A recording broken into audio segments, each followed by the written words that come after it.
Este programa é uma produção da Rádio Senado, emissora parceira da Rádio Ubuntu.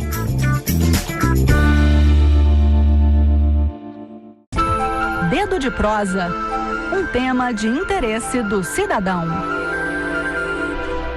As eleições municipais do ano passado ainda não acabaram para 5.100.000 brasileiros. É isso mesmo. Os prefeitos e vereadores eleitos já tomaram posse faz tempo, mas essa é a quantidade de pessoas que se enquadram na categoria de eleitor faltoso. O Tribunal Superior Eleitoral explica: eleitor faltoso é aquele que não votou, não justificou, nem pagou a multa relativa à ausência nas 3 últimas eleições. Quando falamos em 3 últimas eleições, não são os 3 últimos anos de eleição, 2020, 2022 e 2024.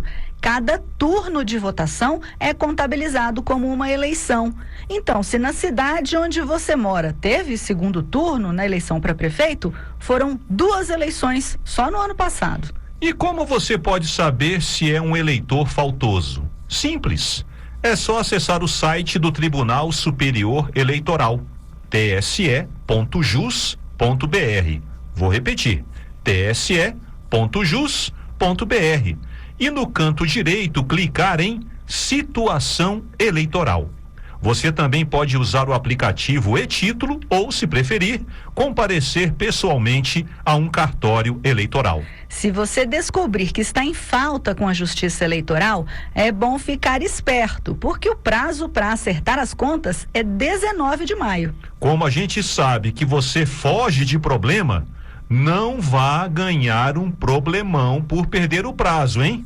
Escuta só o que pode acontecer com quem fica em débito com a Justiça Eleitoral. Não pode participar de concurso público e, se passar, não tomar posse no cargo.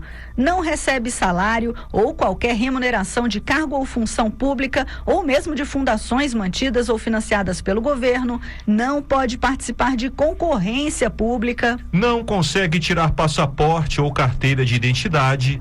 É impedido de renovar matrícula em estabelecimentos de ensino oficiais ou fiscalizados pelo governo e não pode fazer qualquer ato que exija quitação do serviço militar ou do imposto de renda. E depois de ouvir as consequências de não regularizar a situação eleitoral, se você está na categoria de eleitor faltoso, já deve estar aí fuçando a gaveta para procurar seu título, né? Calma, nada de desespero. Você pode resolver essa parada sem sair de casa. Pode usar o site tse.jus.br, opção Situação Eleitoral ou o aplicativo e-Título. Mas se você decidir ir no cartório eleitoral, para acabar com essa pendência, terá que levar um documento oficial com foto e o título de eleitor ou o e-título. E se tiver os seguintes documentos, leve-os também: comprovantes de votação, de justificativas eleitorais e de pagamento de multas eleitorais. Se o eleitor não votou nem justificou a falta, vai ser aplicada uma multa por turno que deixou de votar. A multa vai ser definida pelo juiz eleitoral, mas deve ficar em torno de R$ 3,50 por votação pendente. E ainda tem a opção de dispensa da multa se a pessoa declarar que não tem condições de fazer o pagamento. Em resumo, você só vai continuar sendo um eleitor faltoso se quiser. Então, gente, pra que sofrer? Repetindo o prazo, até 19 de maio. Você tem tempo, mas também não precisa deixar tudo pra última hora. Ei, Raquel, olha só a confusão que a pessoa arruma se não acertar as contas com a Justiça Eleitoral. Deixa de ter aí um monte de direito, né, Adriana? É melhor ir logo realmente procurar aí no site do TSE se tá tudo certo, e se não tiver, corre lá na sua gaveta bagunçada lá, cheia de documento, para procurar aquele papelzinho comprovante de votação, vê lá o que aconteceu. É verdade, então tá aí. 19 de maio é o prazo, mas é claro, você não vai deixar pro dia 19, você não vai querer pegar fila, você não vai querer ficar lá no cartório, na fila, no sol, no cartório eleitoral. Você vai querer resolver logo, com tranquilidade. Pé de Meia. Seu dinheiro no mundo dos investimentos. Olá, investidoras e investidores, bem-vindos ao Pé de Meia. O cartão de crédito permite adquirir coisas na hora em que precisamos, pagando até 40 dias depois, ou parcelando, sem juros, em várias vezes. É tanta comodidade e facilidade que passar o cartão já virou um mantra para quase todo mundo. A consequência de toda essa facilidade na hora de comprar é que muita gente costuma se enrolar e muito no uso do cartão. Mas é para isso que existe o Pé de Meia. Então, no programa de hoje, nós vamos dar 5 dicas matadoras e uma dica bônus para você fazer as pazes com o cartão e nunca mais se enrolar e se assustar com a fatura do seu. Primeiro, não erre na escolha. Antes mesmo de contratar um cartão, é importante pesquisar preços, taxas e benefícios que melhor se adaptam ao seu estilo de vida. Viaja muito e quer acumular milhas e usar salas VIP durante as suas aventuras? Tem cartão que te ajuda com isso. Não gosta de pagar anuidade? Tem desses no mercado também. Enfim, encontre um cartão que se encaixe com seu perfil de vida e consumo. Hoje fazer isso com a internet ficou muito fácil. Então a primeira dica é: comece usando um cartão que combina com você. Segundo, planeje os seus gastos. Estabelecer uma rotina para abastecer a casa pode ser bom para o bolso e gerar menos preocupações depois. Planejando, você pode ir ao supermercado no dia do sacolão, em que os preços estão mais baixos, por exemplo.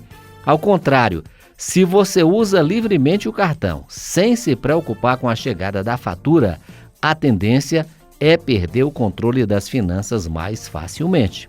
Faça uma lista de compras e respeite essa lista. Defina um limite máximo para gastar cada vez que você for às compras. Ter um teto para cada tipo de despesa, das menores às maiores, é uma boa prática para quem costuma se empolgar diante das prateleiras ou das lojas online. Se você definiu que vai gastar até R$300 em roupas ou acessórios naquele mês, respeite esse valor. Terceiro, cuidado com o parcelamento. Muita gente vai comprando, vai parcelando e depois se assusta com a fatura. Saiba que essa é a forma mais fácil de se enrolar e entrar numa bola de neve que é difícil depois sair. Fique ligado. Lembre-se que aquela compra parcelada, ela virá em seguidos meses, de forma que sua fatura vai incorporando compras novas e quando você se dá conta, bateu no teto. Uma dica é incluir no orçamento as parcelas de todas as compras realizadas enquanto durar o parcelamento. Evite abusar dessa forma de comprar, porque ela se transforma na chamada dívida inercial, aquela que está lá mesmo quando você não compra mais nada. Quem se liga nessa dica já sai na frente do bom uso do cartão. Quarto, o limite do cartão não é a sua renda. Tá sim de gente que usa o limite do cartão como se ele fizesse parte da renda mensal e acaba parcelando a fatura. É um grande erro, porque quando você cai no rotativo do cartão, você paga as taxas de juros mais elevadas do mercado. Primeiro passo para virar um inadimplente. O desequilíbrio, ou seja, gastar mais do que ganha, contando com o limite do cartão, pode levar você rapidamente ao descontrole e ao endividamento. Não caia nessa. Quinta, pague sempre a fatura na data do vencimento. Parece uma coisa óbvia, não é? Mas essa é a melhor forma de evitar gastos desnecessários. Para não perder o prazo e pagar juros, coloque o pagamento da fatura no débito automático, inclua um lembrete aí na sua agenda, programe um aviso no celular ou no aplicativo do seu banco. Olha, faça qualquer coisa, mas não esqueça dessa regra. E dê um jeito do vencimento da fatura cair na mesma data em que você recebe o salário, para não correr o risco de gastar o dinheiro antes de pagar a fatura. E a dica bônus: e se você já está enrolado? Saiba como lidar com isso. Se você precisar negociar dívidas no cartão, faça um planejamento, colocando todas as contas no papel e estudando um valor de parcela que caiba no seu bolso. Assim você vai saber direitinho quanto pode comprometer do seu orçamento sem se enrolar novamente. E quando negociar? Quando você perceber que não vai ser possível pagar a sua fatura por mais que você tente. Essa é a hora de procurar o banco e abrir o jogo. Qualquer dia desse eu vou fazer aqui um pé de meia contando como eu me livrei de uma dívida de R$114 mil no cartão de crédito, tendo descontos de até 90%. Mas isso vai ser tema para um outro pé de meia. Para esse programa, você tem que saber que o cartão pode ser um bom aliado, mas se você perder o controle, ele também pode se tornar o maior vilão de suas finanças. Use o cartão a seu favor. Até o próximo programa. Por hoje é só. Esse foi o nosso Pé de Meia de hoje, com produção e locução de Gesiel Carvalho e trabalhos técnicos de Pedro Henrique Vasconcelos. Lembrando que você pode ouvir de novo esse programa na página da Rádio Senado na internet ou no seu agregador de podcasts preferido. Esse programa também é reprisado toda segunda-feira ao meio-dia aqui na Rádio Senado. Até o próximo programa. Pé de Meia, o seu programa de finanças pessoais da Rádio Senado. Agenda do Senado. Daqui a pouco, às 9h da manhã, no horário de Brasília, a Comissão de Meio Ambiente vota uma pauta com 6 itens. Um deles é o projeto que inclui, entre o conteúdo mínimo do Plano Diretor das Cidades, normas de verticalização e ocupação para a redução de impactos ambientais por meio da instalação de telhados verdes e reservatórios de águas pluviais em edifícios. Também às 9h, a Comissão de Serviços de Infraestrutura se reúne para votar uma proposta de modificação do Código de Trânsito Brasileiro para determinar o limite de 120 pontos para suspensão do direito de dirigir dos caminhoneiros. Às 9h30, audiência pública na Comissão de Constituição, Justiça e Cidadania. O repórter Bruno Lourenço vai acompanhar essa reunião. Bom dia, Bruno. Bom dia para a bancada do programa Conexão Senado. Bom dia, ouvintes. A Comissão de Constituição e Justiça faz nesta terça-feira a terceira audiência pública prevista sobre a proposta de novo Código Eleitoral. Os convidados vão discorrer sobre as regras a serem exigidas para os partidos políticos e o funcionamento das federações partidárias. Outro tema que será abordado é a propaganda eleitoral. O projeto de lei reúne num único texto a legislação hoje existente sobre as eleições, além de resoluções do Tribunal Superior Eleitoral. Após a votação na CCJ, a proposta de novo Código Eleitoral segue para análise do plenário do Senado. Se os senadores acatarem as várias modificações propostas pelo relator Marcelo Castro, senador do MDB do Piauí, o novo texto volta para a Câmara dos Deputados. Valeu, Bruno. Obrigada pelas informações. Também às 10h tem sessão solene no plenário do Senado, destinada a homenagear os 150 anos do jornal O Estado de São Paulo. Também às 10 tem reunião da Comissão de Assuntos Econômicos. Os detalhes da pauta com o repórter César Mendes. Bom dia, César. Bom dia aos colegas do Conexão e bom dia a você, ouvinte, que nos acompanha. Eu destaco na reunião de hoje da CAI 2 projetos. Primeiro, do senador Eduardo Braga, do MDB do Amazonas, que trata do uso do cadastro positivo, criado por lei desde 2011, para concessão de descontos e benefícios pecuniários a todos que estiverem adimplentes com o pagamento das prestações dos seus financiamentos, desde que o financiamento envolva recursos públicos e que os devedores já tenham pago mais de 75% da dívida total. A ideia é premiar os bons pagadores, por exemplo, do financiamento estudantil. Outro projeto que eu destaco na pauta de hoje da CAI é o que permite considerar como despesa médica para fins de dedução no cálculo do imposto de renda de pessoas físicas os pagamentos relativos à instrução de pessoa com transtorno do espectro autista, proposta de autoria do senador veneziano Vital do Rego, do MDB da Paraíba. 2 projetos que podem ser votados na reunião de hoje da CAI, que eu lembro que começa às 10h da manhã e volto agora com vocês no estúdio. Obrigada, César, pelas informações. E continuando a agenda legislativa aqui do Senado para essa terça-feira, ainda às 10 horas, a Comissão de Educação e Cultura vota o projeto que estabelece diretrizes para as instituições de ensino privadas na prestação de serviços educacionais a estudantes bolsistas.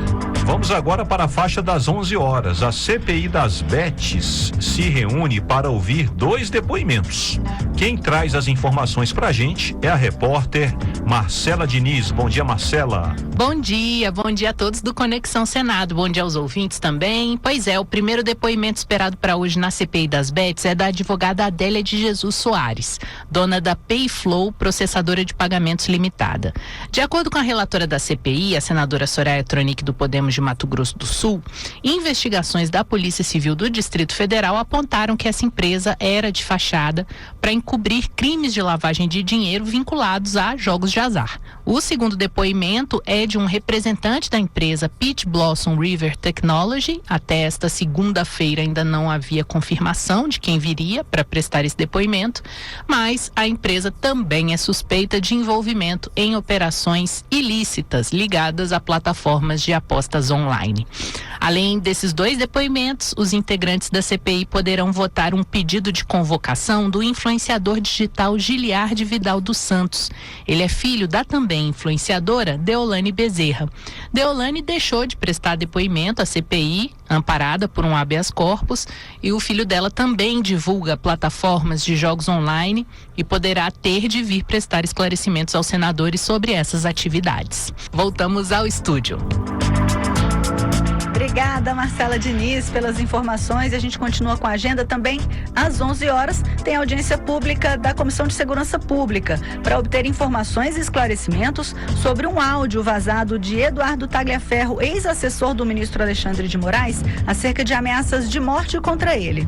Bom, até agora você ouviu o que vai acontecer na parte da manhã hoje aqui no Senado. Vamos agora para a parte da tarde. Às 2 horas, tem sessão deliberativa no plenário do Senado.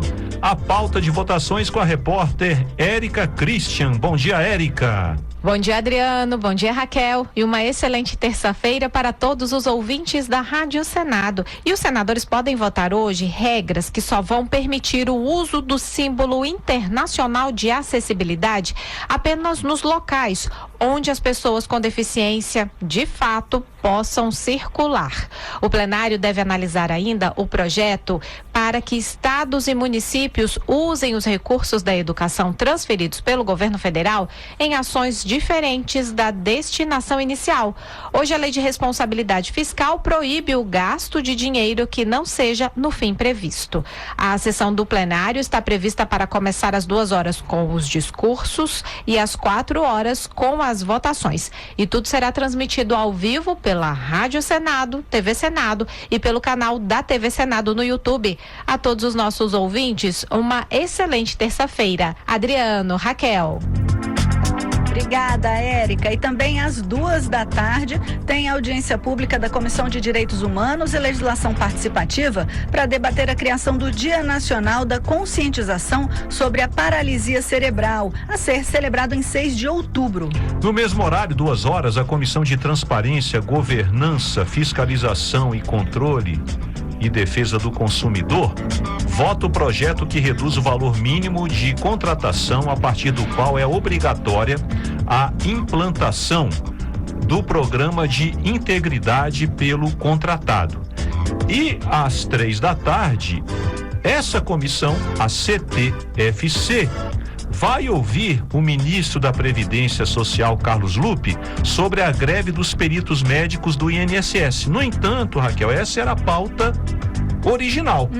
Só que de lá para cá, do requerimento para cá, surgiu aquela situação envolvendo os descontos indevidos dos aposentados, que o assunto está repercutindo muito na imprensa. Entrou Polícia Federal, o presidente do INSS já foi demitido. Isso. E os senadores, claro, vão indagar, vão perguntar ao ministro Carlos Lupe o que está sendo feito para reverter essa situação e por que esse assunto não foi apurado antes. É verdade. Então a gente vai acompanhar aí como se fosse uma audiência pública, né? Vão ouvir o ministro aí, vão conversar, vão perguntar sobre esse assunto que está aí todo mundo falando sobre esse problema aí do INSS, Adriano.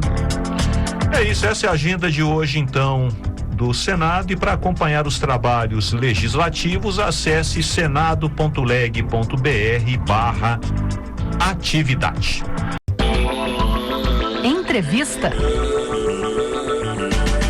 Foi sancionada recentemente a lei da chamada reciprocidade comercial. Ela permite ao governo adotar contramedidas em relação a países ou blocos econômicos, como os Estados Unidos e a União Europeia, que criarem medidas de restrição às exportações brasileiras. Quando o projeto que deu origem à lei passou pelo Senado, a relatora foi a senadora Tereza Cristina, do PP de Mato Grosso do Sul. A jornalista Carla Benevides, da TV Senado, a senadora disse esperar que a nova lei não precise ser implementada. Tereza Cristina acredita que o primeiro passo é negociar. Ouça a entrevista. Senadora, a senhora já disse que não gosta da palavra retaliação, né? Mas essa proposta, ela foi aprovada rapidamente aqui pelo Senado e também pela Câmara, no meio desse anúncio, né, do tarifaço do presidente dos Estados Unidos, Donald Trump. Na verdade, foi uma intenção de se preparar para o que ia acontecer? Olha, ele foi uma coincidência, né? Num momento em que realmente os Estados Unidos mudam completamente o comércio mundial, com o presidente Donald Trump fazendo aquele dia da independência, o dia do tarifaço. Mas esse projeto, ele é um projeto que começou em 2023, de autoria do senador Zequinha Marinho, e quando a relatoria veio para mim, o projeto ele foi baseado muito no que a Europa queria, na verdade, retalhar o Brasil, né, com a lei antidesmatamento. Né. Então, ele foi pensado lá atrás como o Brasil se proteger, e principalmente os produtos do agro brasileiro, contra retaliações desmedidas ou descabidas que a União Europeia, com a sua lei antidesmatamento aprovada pela União Europeia, hoje ela está suspensa, mas ela vai voltar a ser, vai começar a vigorar a partir de janeiro de 2026. Então, esse projeto começou lá atrás. Nós precisávamos fazer com que o projeto parasse de pé, que fosse constitucional. E quando você faz uma lei, você não pode fazer voltada para um país, para um bloco, para uma pessoa ou para uma situação. Você tem que fazer uma lei maior, que trouxesse proteção aos produtos brasileiros, sejam eles do agro ou não, de outros segmentos do setor produtivo brasileiro, caso haja alguma medida desproporcional. Coincidiu que esse projeto ele era para ter sido votado em dezembro do ano passado. Pediram vistas.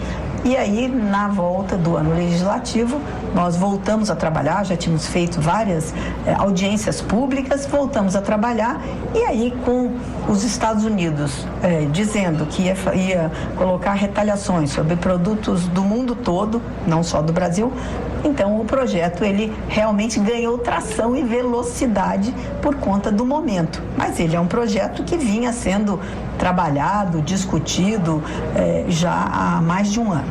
Na verdade, esse projeto é um projeto que a gente espera que ninguém precise usar, principalmente nesse momento que nós estamos vivendo, de que o comércio internacional hoje está de cabeça para baixo, né, com as medidas tomadas, mas o Brasil tem que ter muita cautela. Primeiro, nós tivemos aí a tarifa mais baixa aplicada aos mais de 180 países, 85 países que os Estados Unidos têm em relação comercial, 10%. Nós temos que ver agora o impacto. Primeiro, nos produtos nossos. Tem alguns que vão ficar, nós tivemos até, nós vamos ser até beneficiados, né? Mas a gente tem que avaliar com muita calma e ver o todo, como é que o mundo vai se articular. Nós temos aí hoje a briga Estados Unidos-China, que escalou, né? O presidente Trump apostou e trucou mais alto, né? Então foi para 104%. Então nós temos que ver como é que vai ficar essa acomodação. Por quê? Porque o comércio global, ele ele existe, vai continuar existindo. Agora, nós temos que ver como é que ele vai se mexer. O que é que a China vai querer exportar mais para o Brasil? O que é que o Brasil vai querer poder exportar mais para os Estados Unidos, para a Europa? Enfim, nós temos que ver essa acomodação. Então, agora é a hora... O Brasil é um país... nós somos a 10ª economia do mundo, né? Mas nós não temos assim, a nossa balança comercial é ampla, mas ela não é como a da China, dos Estados Unidos e da Europa com os Estados Unidos. Então nós temos que ver o que as grandes potências vão fazer, como é que essas pedras vão se mexer nesse tabuleiro, e o Brasil tem que ganhar, vamos dizer assim, as oportunidades que vão surgir para o mercado brasileiro, com os mais de 160 países que a gente tem comércio, como é que isso vai se acomodar. Então, eu acho que é um momento de cautela, de muita observação, olhar e de muita negociação. O Brasil vai precisar negociar alguns pontos e eu tenho certeza que nós vamos para a mesa de negociação daqui a pouco também com os Estados Unidos. Para o setor do agronegócio, que é o setor que a senhora é ligada, a senhora acha que vai ser um momento de oportunidades ou de prejuízos, um momento também de ampliar novos acordos com novos players? Como é que está dentro do setor? Eu vejo isso, eu vejo que nós temos oportunidades, vão surgir oportunidades de mais comércio com outros parceiros, mas principalmente acordos bilaterais que nós vamos poder fazer com outros países que às vezes a gente não tinha nem pensado nessa oportunidade, mas eu acho que vão surgir. O acordo Mercosul-União Europeia, que nós estamos há 22 anos e eu tive a oportunidade de estar lá fechando esse acordo com a União Europeia em 2019, né? E aí começou então aquela briga, a França não querendo fechar, fazendo proteção, fazendo isso que nós estamos discutindo aqui hoje, retaliação contra o Brasil, contra os produtos brasileiros. Você há de se lembrar, o ano passado, o fim do ano passado, quando nós tivemos o episódio do Carrefour, né? Que ficou todo mundo indignado com o que aconteceu. Então, eu acho que hoje nós temos aí a oportunidade de sentar novamente à mesa em melhores condições com a União Europeia. Nós temos aí o EFTA, que é lá Suíça, Noruega, enfim, os países mais ao norte da Itália, da Europa, que nós temos a oportunidade também, esse acordo está muito adiantado, também de voltar à mesa de negociações, porque agora cada um vai querer fazer a proteção dos seus setores produtivos, do seu país, das suas necessidades de importação, e nós não podemos deixar de lembrar que o Brasil é um grande player no agronegócio, na segurança alimentar aí de muitos países do mundo. O Brasil contribui aí com a segurança de vários países. Então, isso pode se transformar, sim, numa oportunidade também para o Brasil. O próprio vice-presidente da República disse que acha que não é a hora de usá-lo ainda. A senhora acha que talvez não seja também esse momento, mas ele é uma carta na manga. Ele é uma carta na manga. Ele é aquilo que eu disse no começo da nossa conversa aqui. Não é para ser usado, mas a gente terá as ferramentas, os instrumentos, caso venha alguma coisa desproporcional em cima do setor produtivo brasileiro. Agora, senadora, um aspecto importante da tramitação dessa proposta é que ela uniu governo e oposição, né? Essa pauta uniu os dois opostos aí, né? Ela é uma pauta para o Brasil, ela não é uma pauta nem de direita, nem de esquerda, enfim, é uma pauta de proteção do nosso mercado, né? Então, eu acho que é por isso que uniu, e nós tivemos aqui no Senado e na Câmara não foi unanimidade, mas aqui foi a unanimidade dos senadores quando foi colocado no plenário e também na Comissão de Assuntos Econômicos. Senadora, muito obrigada pela gentileza de participar aqui conosco e de esclarecer as nossas dúvidas sobre a proposta. Eu que agradeço, Carla. Muito obrigada.